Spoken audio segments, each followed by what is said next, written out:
మీ ఎలాంటి వ్యాపార ప్రకటనలకైనా వెంటనే మా ఛానల్ సంప్రదించండి. ప్రస్తుతం మనతో పాటు ప్రముఖ ఆధ్యాత్మికవేత్త, ఆస్ట్రాలజర్, దత్తాత్రేయ గణపతి ఉపాసకులు మురళీధర్ శర్మ గారు మనతో ఉన్నారు. గురుగారితో మాట్లాడేద్దాం. నమస్కారం గురుగారు. మహాదేవ శ్రీమాత్రే నమః. గురుగారు, వివాహాలకు సంబంధించి జాతకాలు చూపిస్తూ ఉంటారు. జాతక పొంతన బాగుంటేనే వాళ్ళ జీవితం కలకాలం బాగుంటుందని చెప్పి నమ్ముతూ ఉంటారు. దీని ప్రకారంగా ముందు మేషరాశి వాళ్ళకి ఏ రాసుల వాళ్ళకి వీళ్ళ పొంతన అనేది అద్భుతంగా ఉంటుందంటారు, ఏ రాసుల వాళ్ళకి బాగా దూరంగా ఉంటారు, వీళ్ళ పార్ట్నర్స్ నుంచి ఏం ఎక్స్పెక్ట్ చేస్తారు, ఓవరాల్గా ఈ రాశి వాళ్ళ గురించి చెప్పండి గురుగారు.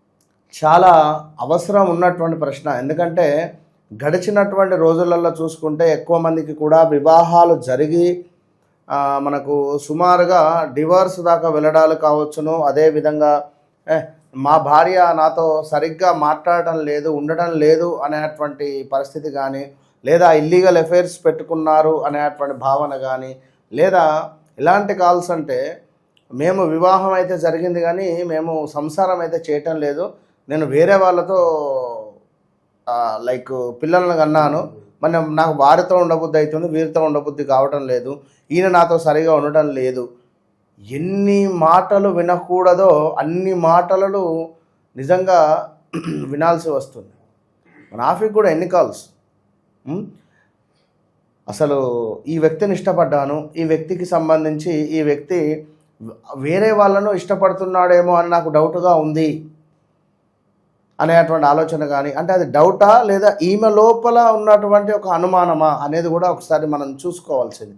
ఎందుకంటే ఎదుటి వ్యక్తి విషయంలో ఉంటుందా లేదా ఈమెకు ప్రతి విషయాలలో ఉంటుందా, ఇట్లా ఫ్రెండ్స్ రిలేటెడ్ ఉంటుందా, అట్లా ఈ ఫ్రెండ్ నాకు కాల్ చేస్తానా చేయలేదు, ఎందుకు చేయలేదు అనే ఉంటుందా, లేదా బాయ్ ఫ్రెండ్ విషయంలోనే ఉంటుందా, లేదా భర్త విషయంలోనే ఉంటుందా, ఒక తండ్రి విషయంలో కూడా ఉంటుందా, ఇట్లనే. అర్థమైందా నా పాయింట్? ఎందుకంటే ఒక బాండింగ్ సప్తమ స్థానంలో ఏదైతే ఉంటుందో, ఎవరికైతే సప్తమ స్థానంలో శనిశ్చరుడు ఉంటే వివాహం ఆలస్యం అవుతుంది, 30 సంవత్సరాల తర్వాత అవుతుంది.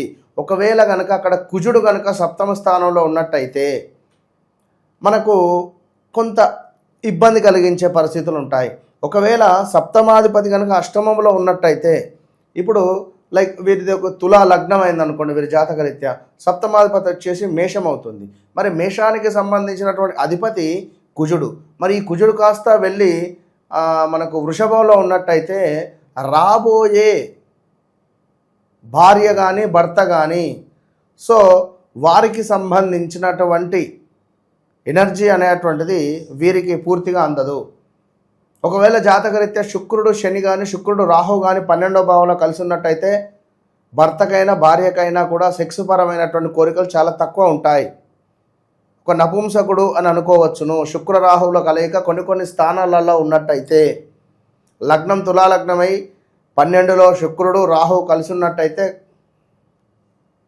అదేవిధంగా లగ్నము మనకు ధనస్సు లగ్నమై ఉండి రాహువు శుక్రుడు ఈ యొక్క వృచ్చికంలో ఉన్నా కూడా డేంజర్ జోన్ ఉంటుంది. ఒకవేళ రాహువు శని అక్కడ ఉన్నా కూడా అంతే సంగతి. సంసారంలో ఎలాంటి సుఖం అనేటువంటిది ఉండదు. కొందరు అంతెందుకు, కొందరు చాలామంది కూడా భార్యాభర్తలలో అన్యోన్యత లోపించినటువంటి వారు ఉంటారు. లైక్ అంటే ఇలాంటివి ఎన్నో ఎన్నో ఎన్నో ఎన్నో ఎన్నో ఎన్నెన్నో విషయాలు జాతకరీత్యా మల్టిపుల్ ప్రశ్నలు కానీ క్వశ్చన్స్ కానీ వారి జాతకరీత్యా ఆన్సర్స్ కానీ అన్నీ అందులోనే కనబడతాయి. అప్పుడు ఏంటి అంటే మనం మంచి జ్ఞానం ఉన్నటువంటి విద్య తెలిసినటువంటి గురువు దగ్గరికి వెళ్ళాలి అనేటువంటిది ఆలోచించుకోవాలి.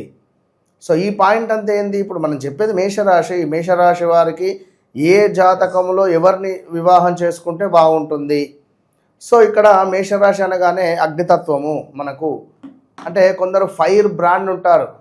ఏంటి ఏంది చెప్పా కదా నా మాట విను. మరి కొందరు 10 విషయాలు మాట్లాడితే ఓకే సరే యా ఫైన్. మరి కొందరు మాటే మాట్లాడరు. సరే ఇంతే. ఇలాంటి వారికి అనుక్షణము కూడా ఫైర్ బ్రాండ్గా ఉండేటువంటి రాశులను ఫైర్ బ్రాండ్గా ఇచ్చేస్తే ఇబ్బంది అవుతుంది. ఉదాహరణకు మనకు మేషానికి వచ్చే మొత్తం 20 నక్షత్రాలు, అశ్విని నక్షత్రము, భరణి నక్షత్రము, కృతికా నక్షత్రము, మనకు కృతిక ఒకటో పాదము మేషంలో ఉండడం జరుగుతుంది. మరి అశ్విని నక్షత్రం ఏంది అంటే ఈ నక్షత్రంలో పుట్టినటువంటి జాతకులకు సంచార స్వభావము, అధికంగా తిరగడము లేదా కొరియర్ రిలేటెడు, అదేవిధంగా వీరి స్వభావం కూడా చాలా చంచలంగా ఉంటుంది. ఇప్పుడే ఒకటి అనడం మళ్ళీ మరొకటి అనడము, చపలత్వము ఈ జాతకులకు స్వభావము అని మనం చెప్పడం జరుగుతున్నది. ఇంకొకటి భరణీ నక్షత్రం. భరణీ నక్షత్రంలో పుట్టినటువంటి వారికి స్వార్థ ప్రవృత్తి ఎక్కువ. నేను నా కడుపు నిండిందా అమ్మయ్య అంటే ప్రేమ గుణం ఉంటుంది, ఉండదని కాదు, కానీ స్వార్థం ఉంటుంది వీరికి. అది ఎలాంటి స్వార్థం అనేది కింద భరణీ నక్షత్రం వారు కామెంట్ చేయండి. సో భరణీ నక్షత్రం జాతకులకు స్వార్థ ప్రవృత్తి కలిగినటువంటి వారు. వీరు స్వాతంత్రంగా నిర్ణయాలు తీసుకోవడంలో అయిపోతుంటారు.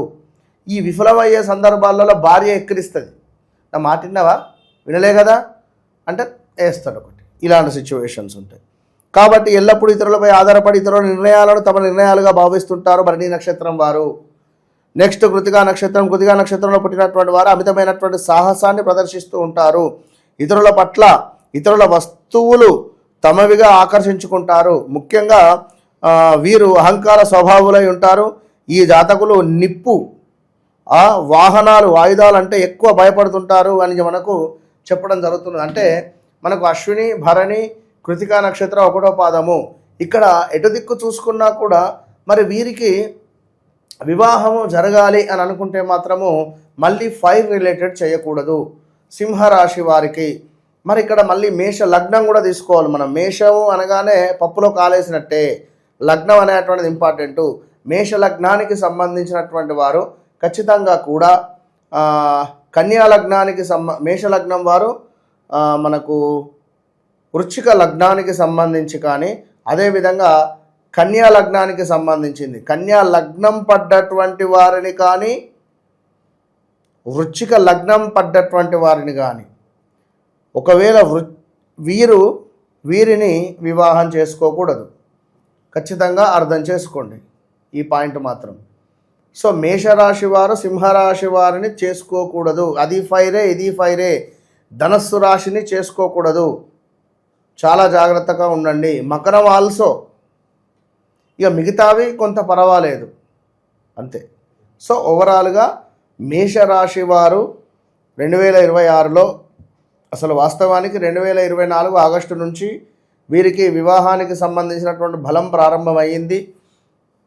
మరి ఈ 2026లో నిజంగా వివాహానికి సంబంధించి నా కూతురుకు వివాహం కావాలి లేదా నా కొడుకు వివాహం కావాలి అని ఎదురు చూస్తూ ఉండేటువంటి వారు మేషరాశి వారికి సంబంధించి ఎవరైతే ఉన్నారో వీరు ఖచ్చితంగా కూడా ఓం ఐం క్లీం సౌహు అనేటువంటిది మంత్రాన్ని, ఓం ఐం క్లీం సౌహు, ఓం ఐం క్లీం సౌహు అనే మంత్రాన్ని వీరి తల్లిదండ్రులు వారి పిల్లల పేర్లు చెప్పుకొని జపం చేసిన, లేదా నాది మేషరాశి అనుకోండి, నేనే నాకు వివాహం కావాలి, క్షిప్రమేవ వివాహ పాణిగ్రహణ అధికార సిద్ధ్యర్థము అని ఈ మంత్రాన్ని జపం చేసుకున్నట్టయితే చక్కటి భార్య లేదా చక్కటి భర్త, పురుషులైనా స్త్రీలైనా కూడా వీరికి మంచి భర్త వచ్చేటువంటి పరిస్థితి ఉంటుంది.